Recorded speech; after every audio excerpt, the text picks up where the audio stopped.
ಚುನಾವಣಾ ಆಯೋಗ ಮುಸ್ಲಿಂ ಹೆಸರುಗಳನ್ನ ಗುರುತಿಸೋದಕ್ಕೆ ಕೃತಕ ಬುದ್ಧಿಮತ್ತೆ ಅಂದ್ರೆ ಎ ಅನ್ನ ಬಳಸಿರುವ ಬಗ್ಗೆಯೂ ಕೂಡ ಕಳವಳ ವ್ಯಕ್ತ ಆಗ್ತಾ ಇದೆ. ಇಲ್ಲಿ ಮತ್ತೊಂದು ಟ್ವಿಸ್ಟ್ ಅಂದ್ರೆ ಚುನಾವಣಾ ಕಮಿಷನ್ ಅಳಿಸಿ ಹಾಕ್ತಿರೋದು ಕೇವಲ ಮುಸ್ಲಿಮರ ಹೆಸರು.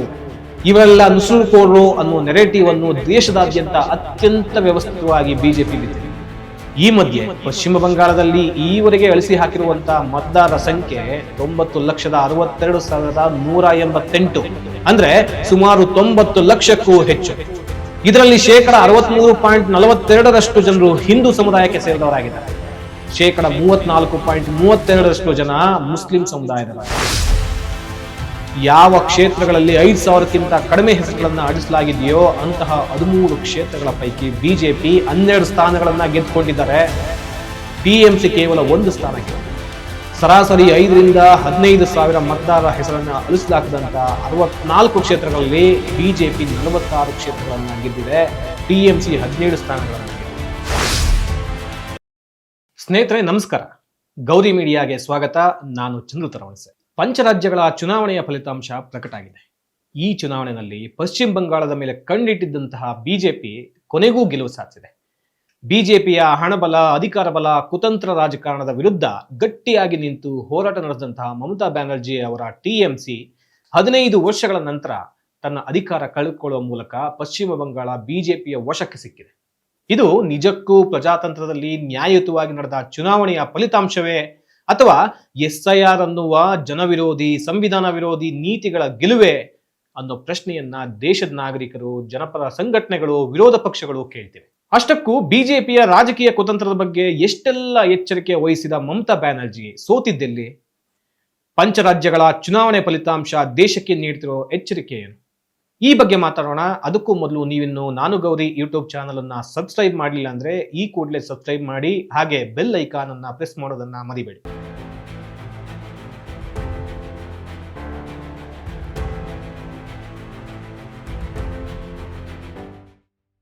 ಕಳೆದ 15 ವರ್ಷದಿಂದ ಪಶ್ಚಿಮ ಬಂಗಾಳದ ಅಧಿಕಾರದ ಚುಕ್ಕಾಣಿ ಹಿಡಿದಂತ ಮಮತಾ ಬ್ಯಾನರ್ಜಿ ಆಡಳಿತಕ್ಕೆ 2026ರ ಚುನಾವಣಾ ಫಲಿತಾಂಶ ಬ್ರೇಕ್ ನೀಡಿದೆ. ಪಶ್ಚಿಮ ಬಂಗಾಳದ ಒಟ್ಟು 293 ಕ್ಷೇತ್ರಗಳ ಪೈಕಿ 206 ಸೀಟ್ಗಳನ್ನ ಪಡೆಯುವ ಮೂಲಕ ಬಿಜೆಪಿ ಸ್ಪಷ್ಟ ಬಹುಮತ ಪಡೆಯುವ ಮೂಲಕ ತನಗೆ ಟಫ್ ಫೈಟ್ ನೀಡುತ್ತಿದ್ದ ಟಿಎಂಸಿಯನ್ನ ಮುಗಿಸಿ ಪಶ್ಚಿಮ ಬಂಗಾಳವನ್ನ ತನ್ನ ತೆಕ್ಕೆಗೆ ತೆಗೆದುಕೊಂಡಿದೆ. ಬಿಜೆಪಿಯ ರಾಜಕೀಯ ಕುತಂತ್ರದ ಬಗ್ಗೆ ಮಮತಾ ಬ್ಯಾನರ್ಜಿ ಎಷ್ಟೆಲ್ಲ ಎಚ್ಚರಿಕೆಯನ್ನ ವಹಿಸಿದ್ರು, ಅದನ್ನು ಭೇದಿಸುವಲ್ಲಿ ವಿಫಲರಾಗಿದ್ದಾರೆ. ಅದರ ಪರಿಣಾಮ ಬಂಗಾಳದಲ್ಲಿ ಕಮಲ ಅರಳಿದೆ. ಕಮಲ ಅರಳೋದಕ್ಕೆ ಮತ್ತೊಂದು ಮುಖ್ಯ ಕಾರಣ ಭಾರತೀಯ ಚುನಾವಣಾ ಆಯೋಗ ಅರ್ಥಾತ್ ಎಲೆಕ್ಷನ್ ಕಮಿಷನ್ ಜಾರಿ ಮಾಡಿದಂತಹ ವಿಶೇಷ ತೀವ್ರ ಪರಿಷ್ಕರಣೆ ಅಂದ್ರೆ SIR ಎಂಬ ಮಾತುಗಳು ಕೇಳಿ ಬರ್ತಾ ಇದ್ದಾವೆ. ಹೌದು, ಪಶ್ಚಿಮ ಬಂಗಾಳದ ಈ ಚುನಾವಣಾ ಫಲಿತಾಂಶ ಮತ್ತು ಮತದಾರರ ಪಟ್ಟಿಯ ಪರಿಷ್ಕರಣೆಯ ಅಂದ್ರೆ SIR ಕುರಿತಾದಂತಹ ದತ್ತಾಂಶಗಳು ಪ್ರಜಾಪ್ರಭುತ್ವದ ವ್ಯವಸ್ಥೆಯ ಬಗ್ಗೆ ಗಂಭೀರವಾಗಿ ಯೋಚಿಸುವಂತೆ ಮಾಡ್ತವೆ.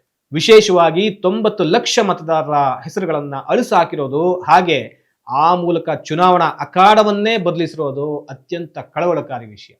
ವೀಕ್ಷಕರೇ, ಮತ್ತೊಂದು ಮುಖ್ಯವಾದ ವಿಚಾರ ಅಂದ್ರೆ ಪಶ್ಚಿಮ ಬಂಗಾಳದಲ್ಲಿ ಮಮತಾ ಬ್ಯಾನರ್ಜಿ ಮತ್ತು ಟಿಎಂಸಿಯನ್ನ ಸಂಪೂರ್ಣವಾಗಿ ಮುಗಿಸುವಂತಹ ಪಣ ತೊಡೆದಂತಹ ಬಿಜೆಪಿ ಅಲ್ಲಿ ಅಧಿಕಾರ ಹಿಡಿಯೋದಕ್ಕೆ ತನ್ನ ಸರ್ವಾಧಿಕಾರವನ್ನು ಬಳಸಿತ್ತು.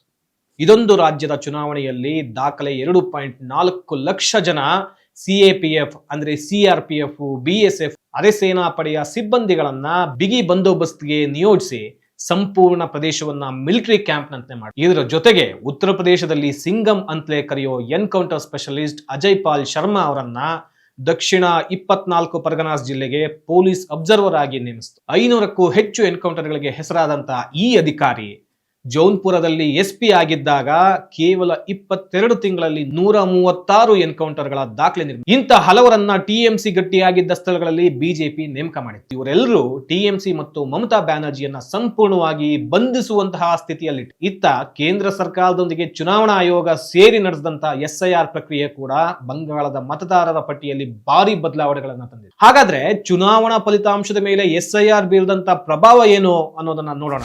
ಮತದಾನದಿಂದ ವಂಚಿತರಾದ 12% ಮತದಾರರು. SIR ಪ್ರಕ್ರಿಯೆಯಲ್ಲಿ ತೆಗೆದುಹಾಕದಂತ ಪಶ್ಚಿಮ ಬಂಗಾಳದ ಮತದಾರರ ಸಂಖ್ಯೆ 90 ಲಕ್ಷ.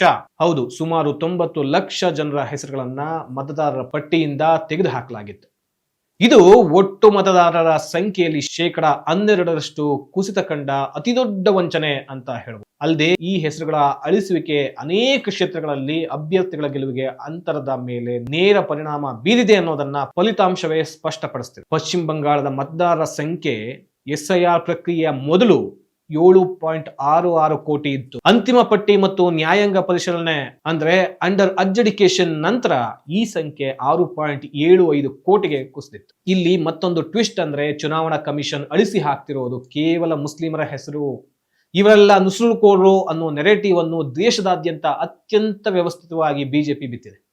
ಈ ಮಧ್ಯೆ ಪಶ್ಚಿಮ ಬಂಗಾಳದಲ್ಲಿ ಈವರೆಗೆ ಅಳಿಸಿ ಹಾಕಿರುವಂತಹ ಮತದಾರರ ಸಂಖ್ಯೆ 90,62,188, ಅಂದ್ರೆ ಸುಮಾರು 90 ಲಕ್ಷಕ್ಕೂ ಹೆಚ್ಚು. ಇದರಲ್ಲಿ 63.42% ಜನರು ಹಿಂದೂ ಸಮುದಾಯಕ್ಕೆ ಸೇರಿದವರಾಗಿದ್ದಾರೆ. 34.32% ಜನ ಮುಸ್ಲಿಂ ಸಮುದಾಯದವರಾಗಿದ್ದಾರೆ. ಬಾಂಗ್ಲಾದೇಶದಿಂದ ಬಂದಂತಹ ನುಸುಳುಕೋರರೆಲ್ಲರೂ ಕೂಡ ಮುಸ್ಲಿಮರು ಅಂತ ಕತೆ ಕಟ್ಟಲಾಗಿದೆ. ಆದ್ರೆ ಬಾಂಗ್ಲಾದಿಂದ ಮೊದಲು ಬಂದವರು ಹಿಂದೂಗಳು. ಮತುವಾ ಪ್ರಾಬಲ್ಯದ ಜಿಲ್ಲೆಗಳಿಂದ ಅಂದ್ರೆ ಉತ್ತರ 24 ಪರಗಣ ಮತ್ತು ನಾದಿಯಾಗಳಿಂದ ಒಟ್ಟು 2,42,721 ಹೆಸರುಗಳನ್ನ ಅಳಿಸಲಾಗಿದೆ. ಸುಮಾರು 58 ಲಕ್ಷ ಹೆಸರುಗಳು ಈ ವರ್ಗದಲ್ಲಿ ಅಳಿಸಲ್ಪಟ್ಟಿವೆ. ಸುಮಾರು 27 ಲಕ್ಷ ಹೆಸರುಗಳನ್ನ ಈ ಹಂತದಲ್ಲಿ ತೆಗೆಯಲಾಗಿದೆ. ಇದರಲ್ಲಿ ಮುಸ್ಲಿಂ ಮತದಾರರ ಸಂಖ್ಯೆ ಕೇವಲ 17 ಲಕ್ಷ. ಕ್ಷೇತ್ರವಾರು ಸಂಶೋಧನಾ ಮಾಹಿತಿ. ನಂದಿಗ್ರಾಮ ಇಲ್ಲಿ ಅಳಿಸಲಾದಂತಹ ಒಟ್ಟು 3,461 ಮತದಾರರಲ್ಲಿ 94.5% ಅಂದ್ರೆ 3,270 ಜನರು ಮುಸ್ಲಿಂ ಸಮುದಾಯ. ಭವಾನಿಪುರ ಇಲ್ಲಿ ಅಳಿಸಲಾದಂತಹ 3,875 ಮತದಾರರಲ್ಲಿ 40.1% ಜನರು ಮುಸ್ಲಿಮರಾಗಿದ್ದಾರೆ.